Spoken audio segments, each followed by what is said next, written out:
रामायण एक पवित्र कथा। बहुत समय पहले अयोध्या नगरी में राजा दशरथ राज्य करते थे। उनकी 3 रानियां थीं, कौशल्या, कैकेयी और सुमित्रा। कई वर्षों की तपस्या और यज्ञ के बाद उन्हें 4 पुत्र हुए। राम कौशल्या से, भरत कैकेयी से, लक्ष्मण और शत्रुघ्न सुमित्रा से। राम बचपन से ही बहुत बुद्धिमान, विनम्र और वीर थे। लक्ष्मण उनके साथ हमेशा रहते थे। एक दिन राजा जनक ने अपनी बेटी सीता के विवाह के लिए एक स्वयंवर आयोजित किया। उन्होंने शर्त रखी थी, जो राजा शिवजी का धनुष तोड़ेगा वही सीता से विवाह करेगा। राम ने वह धनुष तोड़ दिया और सीता से विवाह हुआ। लक्ष्मण, भरत और शत्रुघ्न ने भी जनकपुर में राजकुमारियों से विवाह किया। राज्याभिषेक और वनवास।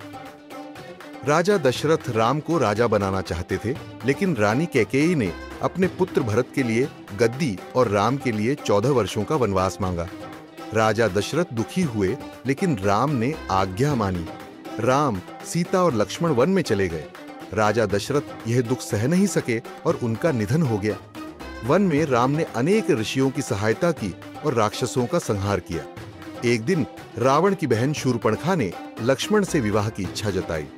लक्ष्मण ने मना किया और विवाद हुआ। तब रावण ने बदला लेने के लिए मारीच को सोने का हिरण बनाकर भेजा। सीता उस हिरण को देखकर मोहित हुई और राम से उसे पकड़ने को कहा।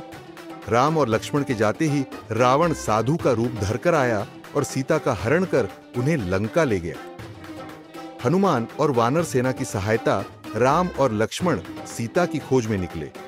रास्ते में उन्हें हनुमान और सुग्रीव मिले। सुग्रीव ने अपनी वानर सेना से मदद दिलाई। हनुमान लंका गए, सीता को अशोक वाटिका में पाया और राम का संदेश दिया। राम और वानर सेना ने समुद्र पर पुल बनाया, जिसे राम सेतु कहा जाता है। वे लंका पहुंचे और युद्ध हुआ।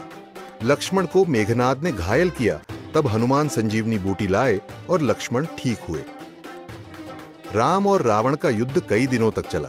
अंत में राम ने ब्रह्मास्त्र से रावण का वध किया। सीता को सम्मान पूर्वक वापस लाया गया। अग्नि परीक्षा के बाद सीता की पवित्रता प्रमाणित हुई। अयोध्या, वापसी और राम राज्य। 14 वर्षों बाद राम, सीता और लक्ष्मण अयोध्या लौटे। सभी नगरवासियों ने दीप जलाकर उनका स्वागत किया। इसी दिन को दीपावली के रूप में मनाया जाता है। राम का राज्याभिषेक हुआ और उन्होंने राम राज्य की स्थापना की, जहां कोई दुखी नहीं था। सब सत्य, धर्म और न्याय से जीवन जीते थे। रामायण से क्या सीख मिलती है? सत्य की सदा विजय होती है। धैर्य और संयम हर परिस्थिति में आवश्यक है। परिवार, माता-पिता और गुरु का सम्मान करना चाहिए। कभी किसी को धोखा नहीं देना चाहिए। अहंकार और अधर्म का अंत निश्चित है। अगर आपको हमारी कहानी पसंद आती है तो कृपया हमारे चैनल को सब्सक्राइब करें और बेल आइकन दबाएं।